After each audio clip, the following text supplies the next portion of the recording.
মানে ফুটপাতে চা বিস্কিট বেচা কোনোরকম আমার সংসারটা চালাই চালাই। ফুটপাতে চা দোকান করে আপনি 10 লাখ টাকা খরচ করে নিয়েছেন? হ্যাঁ বাবু, কি কমো, এই এক বছর না পুরো জীবনের কামাই শেষ একেবারে, আর উপায় নেই। আজি খুবই এটা দুখ লগা এটা ভিডিও আপোনালোকৰ সন্মুখত লৈ আহিছোঁ আৰু এই ভিডিঅ'টো চাই হয়তো ইয়াং জেনেৰেশ্যনৰ যিবোৰ ল'ৰা ছোৱালী আজিকালি ছ'চিয়েল মিডিয়াত এক্টিভ আছে আপোনালোকৰ ডাইৰেক্ট হৃদয়ত লাগিব। চাওক, আমাৰ নিচিনাই একদম সুস্থ এটা সময়ত এই ল'ৰাজন একদম সুস্থ আছিলে, কিন্তু আজি তেওঁ বৰ্তমান বিচনাত পৰি আছে। এটি হৃদয় বিদাৰক ভিডিঅ' বন্ধুসকল, আজিৰ এই ভিডিঅ'টো মই ৰিকুৱেষ্ট কৰিম আপোনালোকে প্লিজ এবাৰ শ্বেয়াৰ কৰিব, আৰু এই কাৰণেই কৰিব যাতে এজন ল'ৰাৰ ভৱিষ্যতটো নষ্ট হোৱাৰ পৰা বাচি যায়।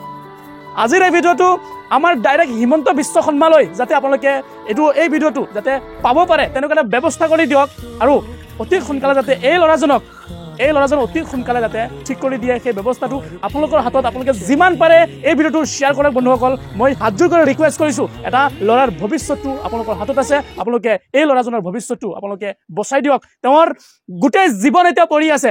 চাওক, আমি ল'ৰা মানুহ হয়, আপোনালোকে নিশ্চয় জানে, সকলোৱে জানে যে এজন ল'ৰাই কেতিয়াও ঘৰত এনেকৈ পৰি থাকিব নোৱাৰে। তেওঁৰ ভৱিষ্যত আছে, তেওঁৰ পিতৃ মাতৃ আছে, তেওঁলোকৰ ভৱিষ্যত এই ল'ৰাজনৰ লগত জড়িত হৈ আছে। সকলোকে ৰিকুৱেষ্ট কৰিছোঁ আজিৰ এই ভিডিঅ'টো আপোনালোকে এই যে মানৱতাৰ খাতিৰত আজিৰ এই ভিডিঅ'টো শ্বেয়াৰ কৰক। আচ্ছা, কি হৈছে ভাই? মোৰতো কঁকালৰ বলবিলাক পুৰা বেয়া হৈ গ'ল। বন কেইটা ন?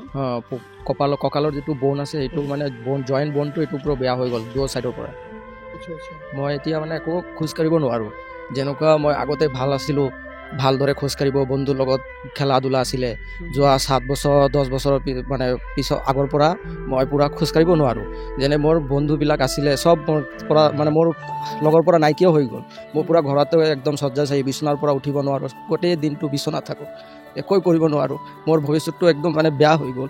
মই যে ভাবিছোঁ কিবা এটা কৰিম মা দেউতাৰ কাৰণে, গোটেইটো মানে জীৱনটো শেষ, ধ্বংস মোৰ। এতিয়া যদি মই অপাৰেশ্যনটো হয় তেনেহ'লে মানে মই মোৰ মা দেউতাক বৃদ্ধ সময়ত মই মা দেউতাক খেয়াল ৰাখিব পাৰিম, তেওঁলোকক এমুঠি ভাত দিব পাৰিম কিবা কাজ কৰি কিনে। এতিয়াতো মই একো কৰিব নোৱাৰোঁ, মানে একো বিচনাত পৰি আছোঁ। বন মানে তোমাৰ ডাইৰেক্ট মেৰুদণ্ডৰ প্ৰব্লেম হৈ আছে ন? মোৰ মেৰুদণ্ড আৰু কঁকালৰ জইণ্ট যিটো আছে সেইটো মানে একো ডেমেজ, মানে মই এতিয়া খোজকাঢ়িবলৈ ভৰিবিলাক মানে চিধা কৰিবই নোৱাৰোঁ। এই সদায় এনেকৈ চিষ্টেমত থাকে ভৰি? সদায় এনেকুৱাই চিষ্টেমত, এইটো মানে চিধা নহয় আৰু এনেকুৱাই থাকে। নিচৰ ফালে বিচনাৰ লগত একো নাই লাগে। আচ্ছা, মানে এইটো ইয়াতকে চিধা আৰু নহয়? নহয়, এনেকুৱাই থাকে। তুমি যেতিয়া এইটো চিধা কৰিব বিচাৰিছা তেতিয়া মানে চিধা কৰিব বিচাৰিলে চিধা নহয় এইটো, আৰু শৰীৰ বিষায়ো থাকে। অলপ চাইডত, অলপ এইপিনে চাইড হ'বা নেকি? এইপিনে আপুনি অলপ ধৰি দিয়ক এনেকুৱাই হ'ব আৰু বেছি হ'ব নোৱাৰোঁ। আজি মানে মোটামুটি 7 বছৰমান হৈ যাব? হয়, 7 বছৰমান হৈ গ'ল। আচ্ছা, তোমাৰ নামটো কি আছিলে? মোৰ নাম সুজয় মল্লিক। সুজয় মল্লিক ন? হয়। আচ্ছা, পঢ়া-লিখা কিমান আছিলে এনে? পঢ়া-লিখাটো মই 12লৈকে পঢ়িছোঁ। তাৰপিছত আকৌ যেতিয়ালৈকে তুমি 12 পঢ়িছিলা তেতিয়ালৈকে ঠিক আছিলে? হয়, ঠিক আছিলোঁ, মানে বিষ আছিলে মোৰ। তেতিয়া মই চেন্নাইত দেখাইছিলোঁ, তেতিয়া মানে ভৰি চৰি এনেকুৱা নহয়, মানে ঠিকেই আছিলে। তাৰপিছত যেতিয়া 7 বছৰ আগতে মানে আচানক মানে মোৰ এই নাৰ্ভৰ কেইটা টানি কিনে এনেকুৱা মোক ভৰিটা এনেকুৱা লগাই দিছে পূৰা।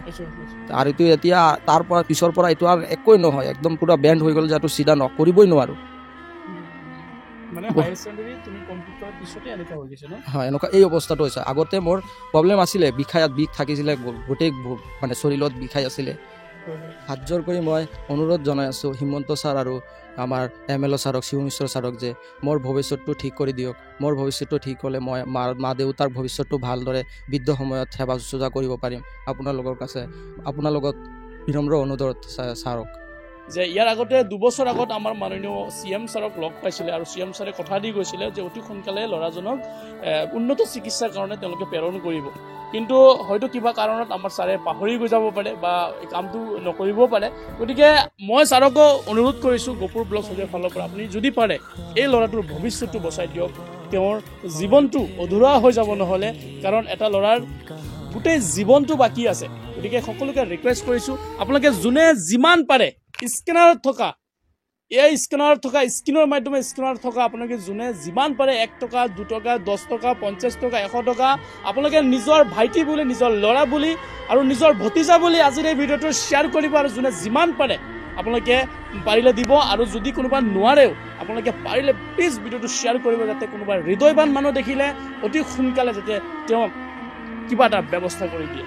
মই ৰিকুৱেষ্ট কৰিছোঁ আমাৰ লামনিং সমষ্টিৰ শিৱ মিশ্ৰ ছাৰ ডাঙৰীয়াক মই আজি গপুৰ ব্লগ ছ'চিয়েল ফালৰ পৰা মই হাতযোৰ কৰি ৰিকুৱেষ্ট কৰিছোঁ, ছাৰ অতি সোনকালে যদি পাৰে এই ল'ৰাজনৰ কাৰণে কিবা এটা ব্যৱস্থা আপুনি কৰি দিয়ক, যাতে আজি মই এই ভিডিঅ'টো বনাব আহি সঁচাই কৈছোঁ মোৰ হৃদয়টো ভাঙি গৈছে, মোৰ চকু একদম চকু পানী ওলাই গৈছে, কাৰণ এই ল'ৰাটোৰ জীৱনৰ লগত মই নিজকে ফিল কৰিছোঁ যে ভালকৈ জীৱনটো চলা সময়ত যদি এটা জীৱন এনেকৈ বৰবাদ হৈ যায়, তেতিয়াহ'লে এবাৰ ফিল কৰিব আপোনালোকে পাৰে, যিবোৰ মানুহে ল'ৰা মানুহ আপোনালোকে হয়তো ঘৰত 10 মিনিটলৈকে যদি ঘৰত কোনোবা মানুহে বান্ধি ৰাখি দিয়ে আপুনি হয়তো থাকিবই নোৱাৰিব, 10 মিনিট যদি ৰখিব দিয়ে আমাৰ মনটো সদায় বাহিৰলৈ যায়গৈ, কিন্তু এটা ল'ৰা আজি 7-8 বছৰৰ পৰা একেটা বিচনাতে পৰি আছে, এবাৰ ফিল কৰক যে এই ল'ৰাটোৰ জীৱনটো তেওঁ মানে কি বুলি ভাবি আছে যে নিজকে, আৰু অতি সোনকালে ৰিকুৱেষ্ট কৰিছোঁ মই মাননীয় হিমন্ত বিশ্ব শৰ্মা ডাঙৰীয়াকো আপুনি অতি সোনকালে যাতে এই ল'ৰাজনৰ চিকিৎসাৰ কাৰণে উন্নত চিকিৎসাৰ কাৰণে আপুনি প্ৰেৰণ কৰে তাৰ বাবে ৰিকুৱেষ্ট কৰিছোঁ, কাৰণ এটা যুৱকক আপুনি ৰক্ষা কৰিব পাৰিব, তেওঁৰ লগতে তেওঁৰ পিতৃ মাতৃৰ ভৱিষ্যতটো আপুনি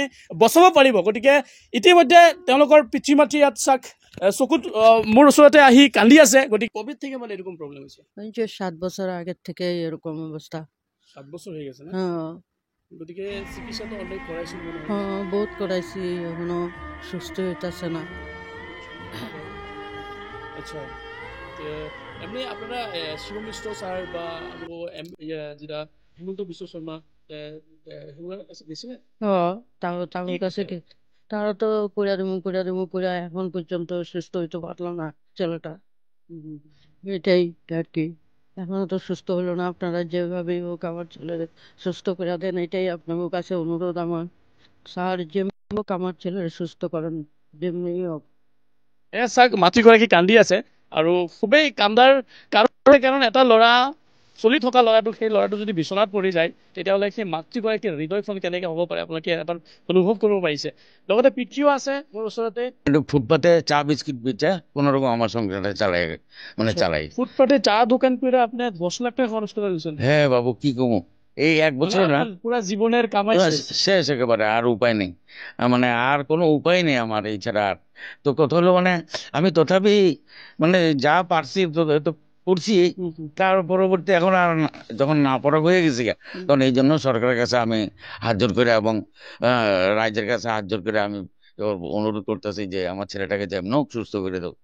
আমি সে কাছে হাত জোর করে অনুরোধ করে যে ছেলেটাকে যেমন হোক সুস্থ করে দেওয়ার জন্য। আর উনি তো লঙ্কেশ্বরী বাড়িতে যখন আসছিল আজকে 2 বছর আগে, উনি ছেলেটার মাথা মধ্যে হাতটা বুলাই দিয়ে আশীর্বাদ করে গেছে যে চিন্তা ন করিবা, যে কোনো প্রকারে আমি চাই দিম। আচ্ছা, কিন্তু 2 বছর পরে কারে কয়ে গেল, মানে ওই যখন আসছিল কারে লঙ্কেশ্বর বাড়িতে যখন আসছিল হয়ে গেল, ওনাদেরকে তো আমি ভালো বলবো চিনিও না, তারপরে আর কেউ আমার সঙ্গে যোগাযোগ করতেছে না।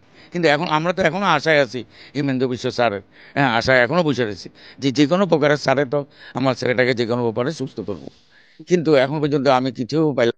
যোনে যে ঠাইৰ পৰা মোৰ ভিডিঅ'টো দেখি আছে প্লিজ আপোনালোকৰ কাছে অনুৰোধ, মোক বচাই লওক, যোনে যিমান পাৰে 1 টকা 10 টকা যিমান আপোনালোকৰ সামৰ্থ্য অনুসাৰে মোক সহায় কৰক, আপোনাৰ আৰু টাকা দি সহায় কৰিব পাৰিলে মোৰ ভিডিঅ'টো যিমান পাৰে শ্বেয়াৰ কৰক, যাতে মই ভালদৰে খোজকাঢ়িব পাৰোঁ আগৰ দৰে সুস্থ হৈ কিনা।